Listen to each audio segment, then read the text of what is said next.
बात आती है तो हर कॉमर्स स्टूडेंट को लगता है यार सीए कर लेंगे यार, या तो एमबीए कर लेंगे, हमारा करियर तो सेट हो जाएगा।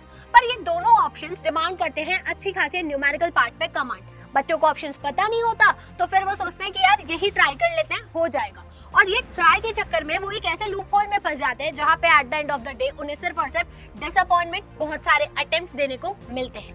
पर कैसा हो, तुम्हें पता हो एक ऐसा ऑप्शन जहाँ पे न्यूमेरिकल पार्ट की रिक्वायरमेंट बहुत कम है, थ्योरेटिकल पार्ट थोड़ा ज्यादा रिक्वायर्ड होता है, और तुम्हें स्टेटस, सैलरी, तुम्हारी सिग्नेचर की वैल्यू एक प्रेसिडेंट की सिग्नेचर जितनी होती है एक कंपनी में, ऐसा कुछ मिल जाए, तो इस वीडियो में हम एक ऐसे ही करियर ऑप्शन को डिस्कस करने वाले हैं, दैट इज सीएस यानी कंपनी सेक्रेटरी कोर्स।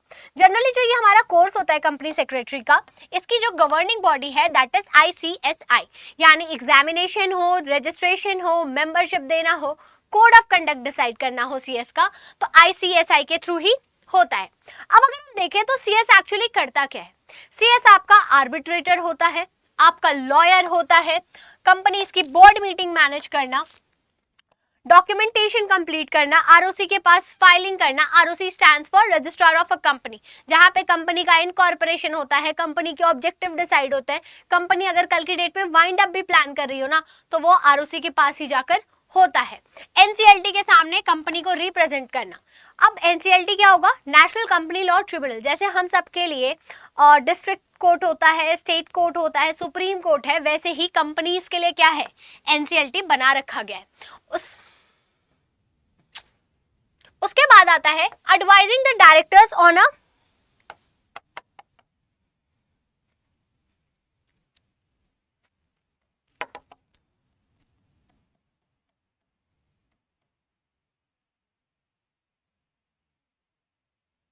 उसके बाद आता है advising the director on a legal and business regulation, यानी डायरेक्टर्स को एडवाइस करना कि हाँ किसी पर्टिकुलर कंपनी के साथ आप कॉन्ट्रैक्ट कर रहे हो तो वो कॉन्ट्रैक्ट वैलिड है, नहीं वैलिड है, क्या आप रूल्स एंड रेगुलेशन लॉ को फॉलो कर रहे हो या नहीं कर रहे हो, ये सारी चीजें देखता है एक कंपनी सेक्रेटरी एक कंपनी की। प्लस आप एज अ टीचर भी क्या कर सकते हो? एक्ट कर सकते हो।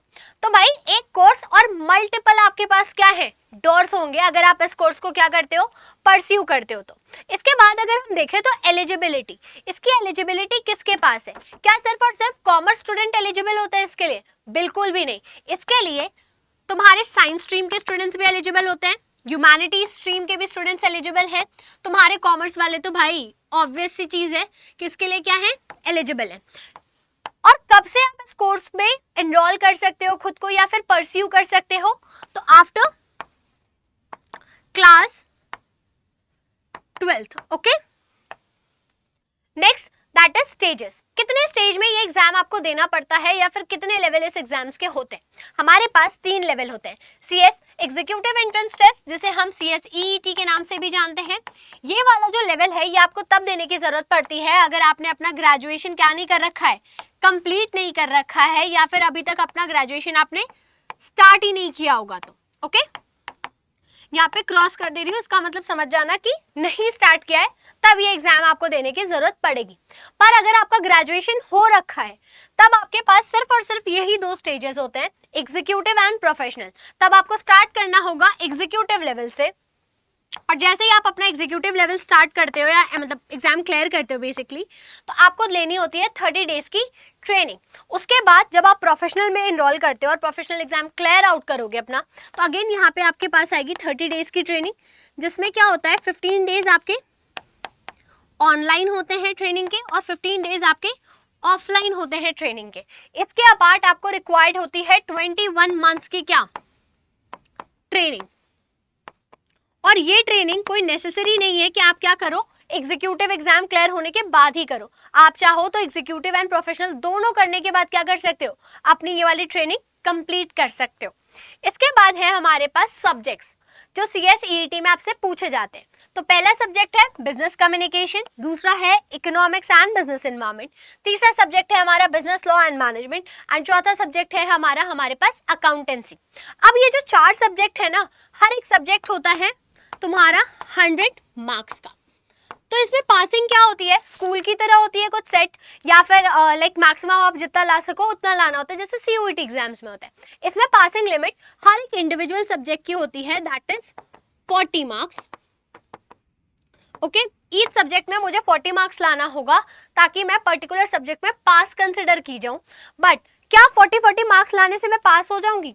तुम्हारे ये 4 सब्जेक्ट मिला के 400 नंबर का पेपर है, तो मुझे पूरे CSET एग्जाम में पास कंसिडर करने के लिए मुझे चाहिए होंगे 50% मार्क्स, यानी 200 मार्क्स पास होने के लिए। प्लस मुझे हर में इंडिविजुअली भी पास होना क्या है, मैंडेटरी होता है।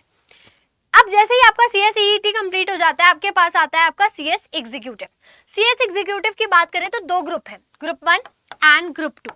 ग्रुप 1 में हमारे पास 4 सब्जेक्ट है। अगेन ये चारों सब्जेक्ट क्या है, आपके 100 मार्क्स के हैं, तो 400 मार्क्स इधर हो गए, और इधर आपके पास आते हैं 3 सब्जेक्ट्स जो हो जाते हैं आपके 300 मार्क्स के।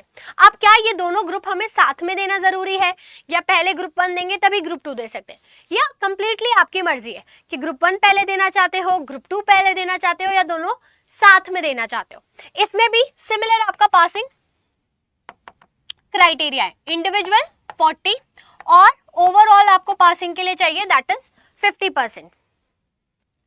Next that is CS professional. जैसे ही आप अपना एग्जीक्यूटिव एग्जाम क्लियर करोगे, आप प्रोफेशनल के लिए क्या हो जाओगे, एलिजिबल हो जाओगे। यहाँ पे भी हमारे पास 2 ग्रुप्स हैं, ग्रुप 1 एंड ग्रुप 2। ग्रुप 1 में आपके पास टोटल 4 सब्जेक्ट्स है, जिसमें लास्ट वाला सब्जेक्ट आपका इलेक्टिव, यानी आपके पास ऑप्शन होगा चूज करने के लिए। और ग्रुप 2 में भी सेम है, आपका इलेक्टिव होता है, और टोटल सब्जेक्ट यहाँ पे कितने हैं, 3। तो ये वाला पार्ट आपका अगेन 400 मार्क्स का हो गया, एंड ये वाला पार्ट अगेन आपका 300 मार्क्स।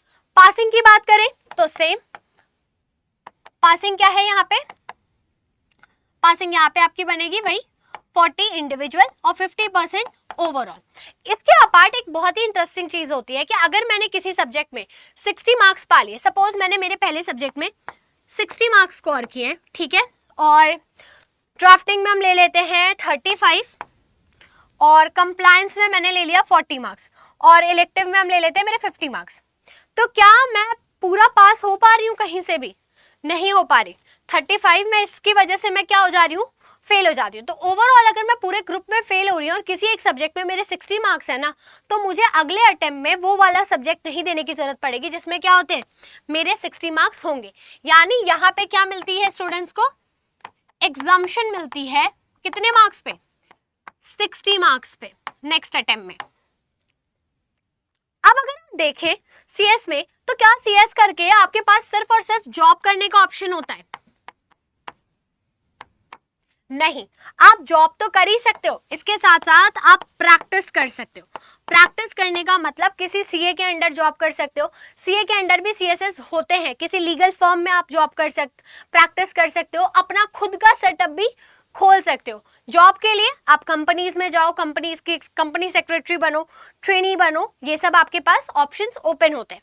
और ये सारी चीजें ना, चाहे CA हो, चाहे CS हो, MBA करना चाह रहे हो या CMA करना चाह रहे हो, ये सारी चीजें तभी अच्छे से हो पाएंगी जब तुम्हारा बेस स्ट्रांग होगा। और बेस तुम्हारा स्ट्रांग होगा तुम्हारे क्लास 11th एंड 12th के बेसिस पे। 11th तो जा चुकी, पर 12th तो हाथों में है ना, 12th को तो सही कर सकते हैं ना। तो 12th में जितनी ज्यादा कॉन्सेप्ट क्लैरिटी पे वर्क करोगे उतना तुम्हारे लिए बेनिफिशियल होगा। और इस चैनल को जरूर सब्सक्राइब करना ताकि तुम्हारा बेस भी स्ट्रांग हो, प्लस तुम्हें ऐसी और इन्फॉर्मेटिव इन्फॉर्मेशन मिलती रहे।